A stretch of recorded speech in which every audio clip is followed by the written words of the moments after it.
Welcome to the tutorial video for the Paycheck Planner customized for employees of Good Shepherd Services. The first thing I want to point out is that when you open this file for the first time, you will most likely get a security warning. Go ahead and click Enable Content. You're not going to put yourself at any risk there. Enable Content, and that'll allow you to use the planner as intended. So the first thing that you'll see is a welcome window here, and it says to get started, enter values from your current pay stub in the next window.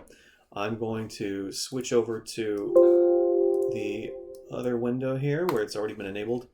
Okay, so what you want to do is you want to have a copy of your pay stub handy. It looks something like this, and here I've highlighted in red the values that are going to go into this window right here. I've already filled them in for the sake of this video, but what you need to do is click Verify, and this number right here, 1185.94 in this case, is the net pay. That should match the net pay on the pay stub. If it doesn't match, then you may have entered something incorrectly. Also, since it's mid-year right now and I'm making this video, some of the Good Shepherd's healthcare plans are still calculating the amount that they take out of your check based on your salary prior to the cost of living adjustment. So you may see a difference of about 50 cents. If it's less than $1, then go ahead and click OK. You're doing just fine. All right. After you've verified, you can do one of two things. You can either go on to this tutorial that's going to talk about some of the things that I'll describe in case you forget. Here's all the different things that you'll need to do.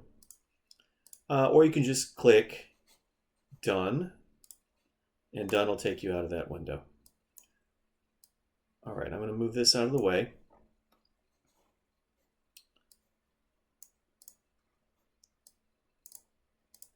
All right, so I'm going to walk you through all the different features of this tool from left to right.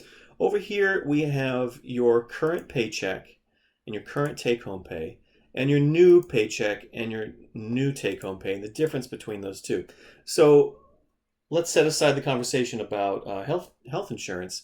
Let's say you want to see what your paycheck would look like if you increased your Vanguard 403B retirement contribution. So let's say you want to put in $20 per paycheck into your Vanguard. You can put that right here. And now you can see the effect that this has on your paycheck. And you'll notice that the difference between in between your two paychecks is $14.18. It's not $20. That's because the $20 is coming out of your check before it's taxed.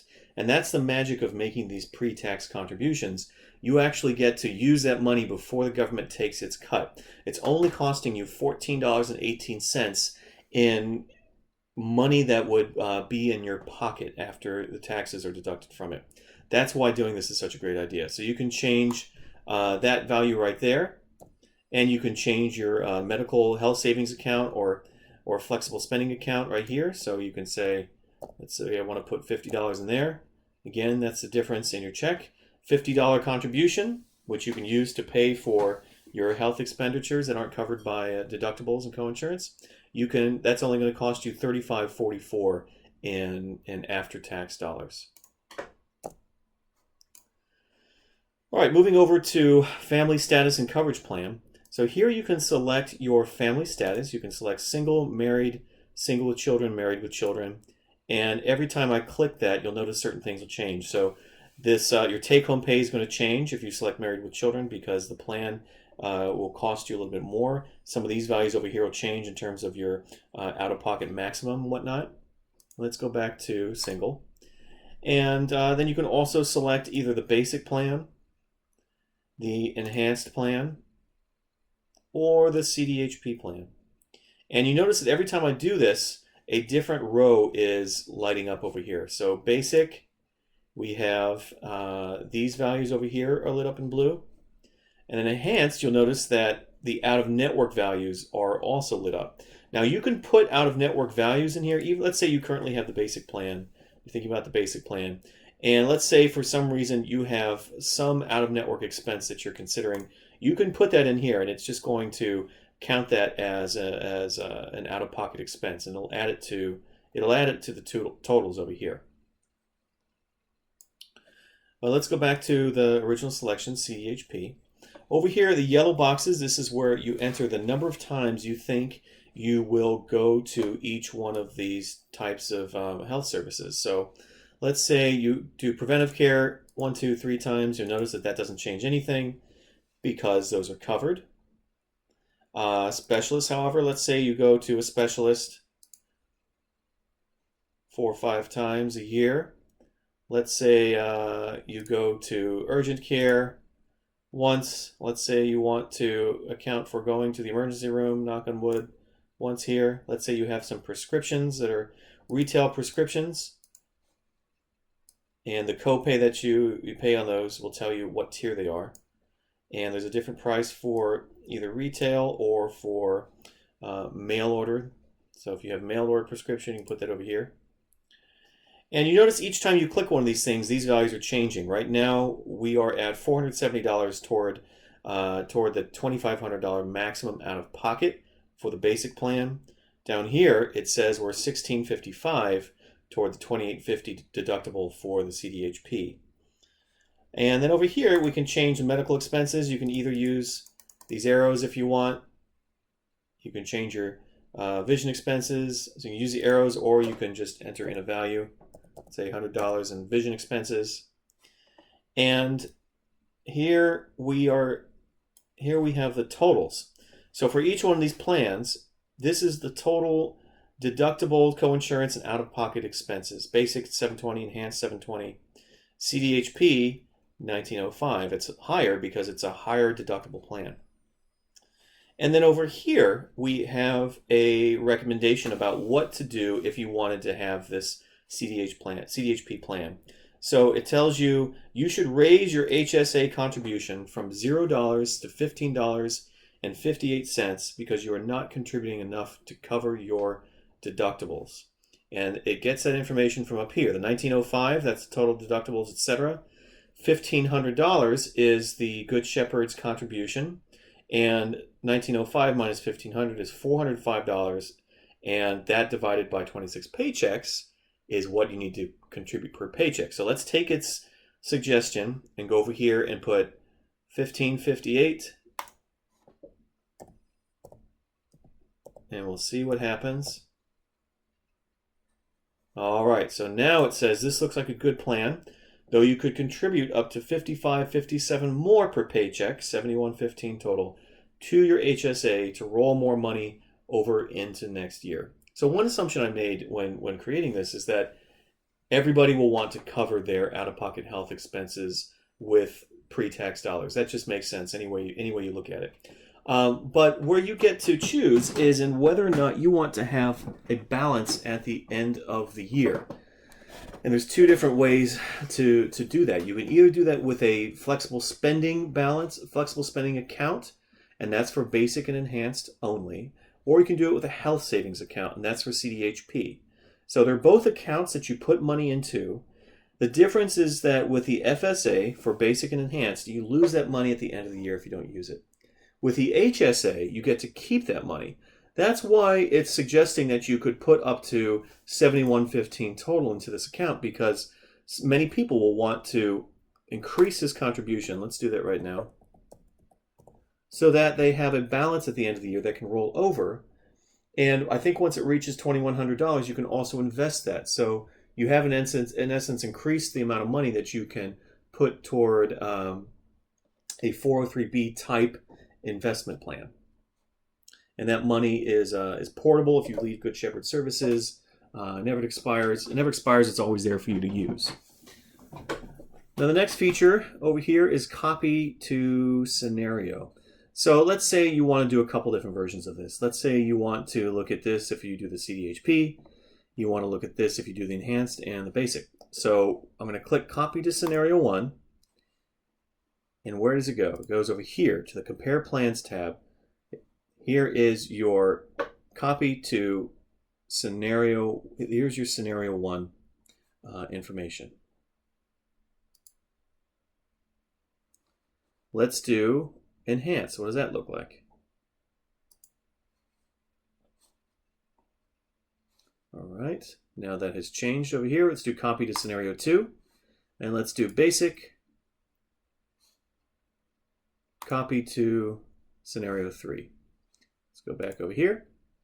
And you notice here we have CDHP, Enhanced, and Basic. We have these 3 plans next to each other so that you can look at them side by side. And I also want to point out this number right here, annual take-home pay minus total expenses, plus your FSA/HSA balance. So what this is in plain language is this is the amount of money that this plan is worth to you when you add up the amount of money that you take home, salary, and also the amount of money that's going to be left in that account at the end of the year, whether or not you use it.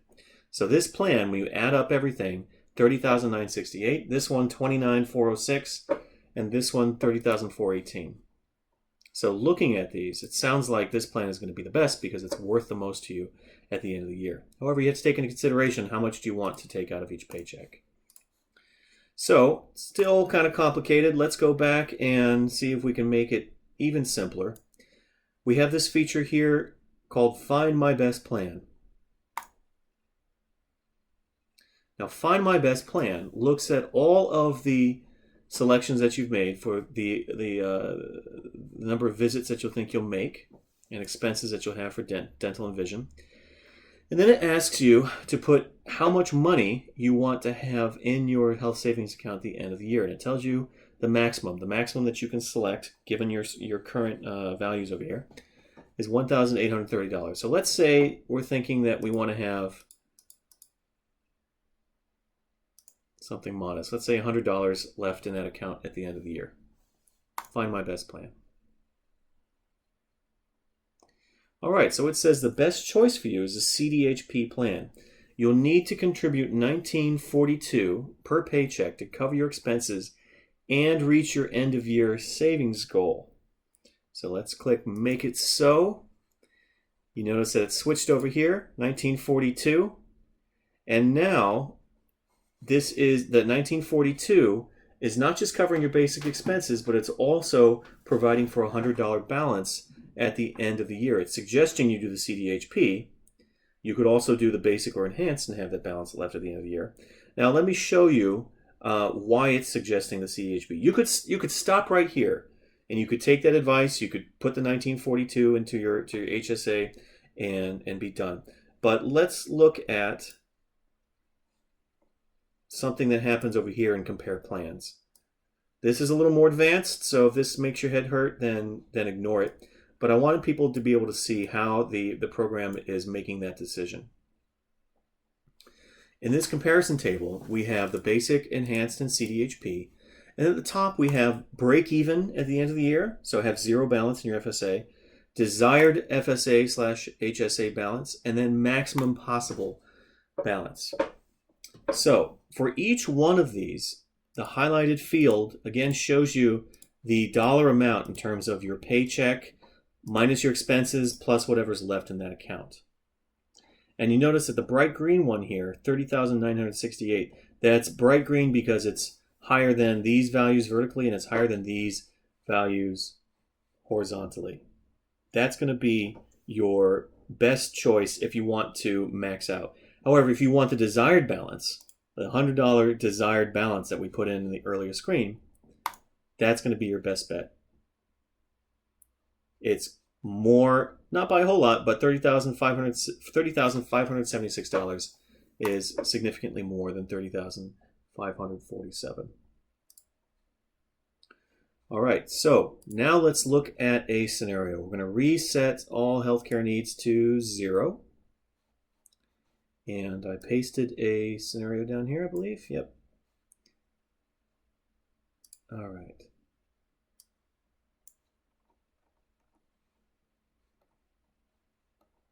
Bear with me. Computer's a little slow today. All right, so here's our scenario. Scenario A. Jasenia is a single mother of 2 girls. So let's start over here. Single, that's correct. Actually, it's not single with children. There we go. Single with children. She takes her daughters to urgent care 4 or 5 times per year. So let's put that in. 5 times per year. Well, one thing I forgot to mention is that you notice that these CDHP values are in yellow. Anything in yellow is stuff that you can change. So one thing about the CDHP is that the insurance company, Oxford, has to. So what happens is you don't pay a copay at the doctor's office.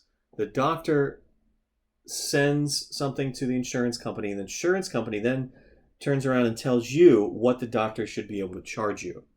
Right? That is the Oxford negotiated price, and that's going to be different depending on where you live and where you go. And so one of the things with the CDHP is that it's an incentive. The fact that this price can be different is an incentive for you to make sure that you're not getting overcharged, and to perhaps, if you're considering an expensive procedure, find somewhere where that it's not going to cost as much, because then you're not going to reach your deductible as quickly. So when you're considering healthcare, you need to contact the doctor and contact Oxford and find out what you're actually going to pay for the Oxford negotiated price. These values are just estimates. I see a specialist and I pay $60 per visit. I had a surgical procedure that billed at $10,000 last year.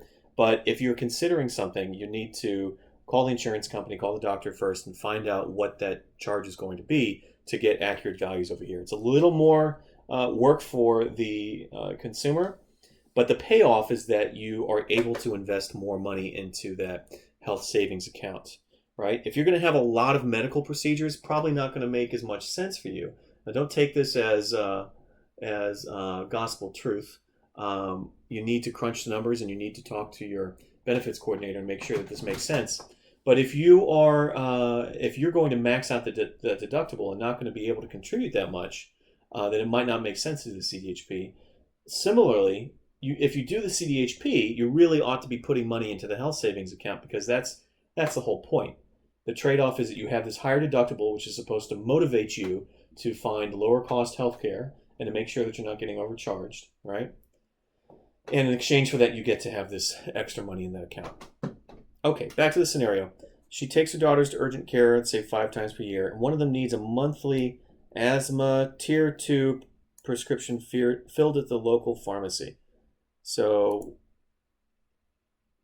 that's going to be, let's see, if it's monthly, it's going to be 12. I'm just going to put 12 in here. All right. Other than that, she doesn't go to the doctor aside from yearly checkups and gynecological exams. We can put that in here, although it's not going to change the value since those are free. And she thinks it's a good idea to start putting money away into her health savings account for the future. Which plan should she choose, and how much should she contribute? Typo. Okay, so let's do find my best plan. All right, so she's thinking of putting some money away. So let's pick something. Let's pick something modest. Like, let's say $500 for the year. Let's see what it says. Find my best plan. So it's suggesting the best choice for you is the CDHP plan. You will need to contribute $11.54 per paycheck to cover your expenses and reach your end-of-year savings goal. Let's make that happen over here. Change it to $11.54. And done. Now we can check this in a couple different places. We can check this over here in the summary. So this looks like a good plan. It says you could contribute up to $188.46 more per paycheck, $200 total to your HSA to roll more money over into next year for your family. So that's one benefit of if you have kids or you're married, the amount of money that you can contribute to the HSA is substantially more, $6,700 as opposed to, I think, $3,300. Let's go over to compare plans now. All right, so here we can see the $500 that she wants to have as a balance. If she maxed out over here, $5,400, that's how much she would her plan would be worth. It'd be worth more. All right, but if she just wants to do the $500, this is what she'd have. She'd have $30,879 at the end of the year in terms of her salary minus expenses plus the balance, and $500 in that account. Now, if she were to break even, the balance that she'd have here is still $200. Why is that? That's because Good Shepherds is putting in $1,500, and her expenses didn't use up that whole $1,500. So that's another incentive for using the CDHP, is that you automatically get $1,500 put in that account by Good Shepherd Services. Okay, so that is how it works. If you have any questions, please feel free to contact me at Alex_Marcus, MARCUS @goodshepherds.org, and I'll be happy to answer your questions. Thanks.